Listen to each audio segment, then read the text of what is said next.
सम्राट अशोक भारत का सबसे शक्तिशाली राजा, जिसने युद्ध छोड़कर बौद्ध धर्म अपनाया। लेकिन क्या आप जानते हैं, इतिहास का यह सबसे बड़ा सम्राट शायद एक साजिश का शिकार हुआ था। कुछ प्राचीन कथाओं में दावा किया गया है कि अशोक की मौत जहर से हुई, अपने ही महल में, अपने ही लोगों के बीच। लेकिन सवाल यह है, क्या यह सच है या फिर एक कहानी जो समय के साथ फैल गई? क्योंकि इतिहासकार कुछ और कहते हैं और कथाएं कुछ और, जो आज हम पता लगाएंगे अशोक की मौत का असली सच। ऐसी ही एक कमेंट आई थी और उसी सवाल पर ये वीडियो बनाए हैं। आप भी अपना सवाल कमेंट में लिखिए, अगला वीडियो उसी पर होगा।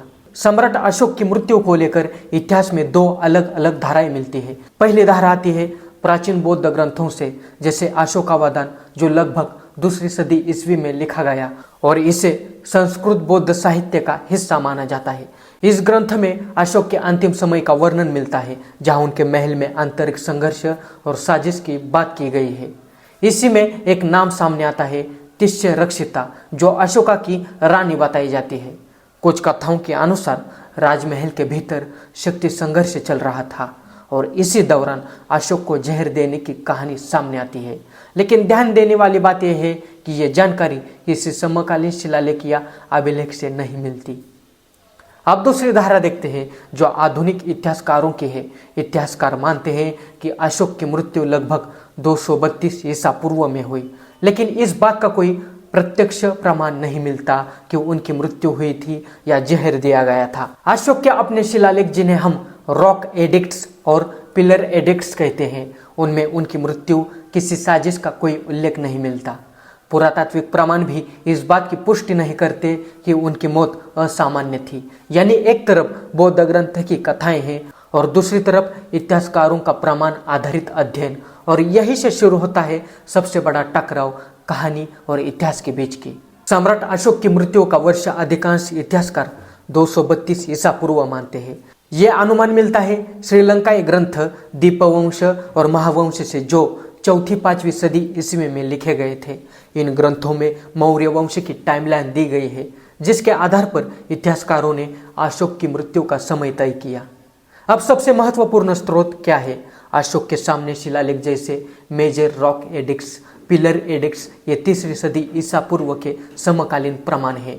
इनमें अशोक ने धम्म, शासन और नीतियों के बारे में विस्तार से लिखा है, लेकिन एक भी शिलालेख में उनकी बीमारी या मृत्यु के कारण का उल्लेख नहीं है। अब यहाँ एक लॉजिक आता है, अगर एक सम्राट की हत्या या जहर से मृत्यु होती है तो उसका संकेत किसी न किसी अभिलेख में जरूर मिलता, लेकिन यहाँ पूरी तरह साइलेंस है।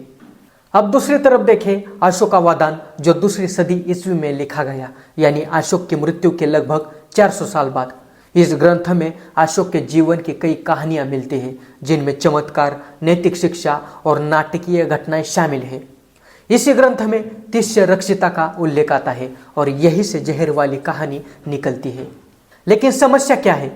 इतिहासकार मानते हैं कि अशोकावदान एक धार्मिक नैतिक ग्रंथ है, न कि ऐतिहासिक दस्तावेज। इसमें लिखी घटनाओं का उद्देश्य इतिहास बताना नहीं, बल्कि धर्म और नैतिकता सिखाना था। कोई भी यूनानी या विदेशी स्रोत जैसे मेगस्थनीज के बाद के लेखक अशोक की मृत्यु का कारण नहीं बताते, मतलब क्रॉस रेफरेंस भी मिसिंग है। इतिहास हमें ये बताते हैं कि सम्राट अशोक की मौत शायद एक सामान्य मृत्यु थी, लेकिन कहानी कुछ और कहती है और सच शायद इन दोनों के बीच में छुपा हुआ है। क्योंकि सबूत कहते हैं जहर नहीं था, लेकिन सवाल अब भी जिंदा है। अगर इतना बड़ा सम्राट था तो उसकी मौत इतनी खामोशी से क्यों हुई? और सबसे बड़ा सवाल आपसे, क्या अशोक की मौत सिर्फ एक प्राकृतिक घटना थी या फिर इतिहास का वो हिस्सा जिसे कभी पूरी तरह लिखा ही नहीं गया?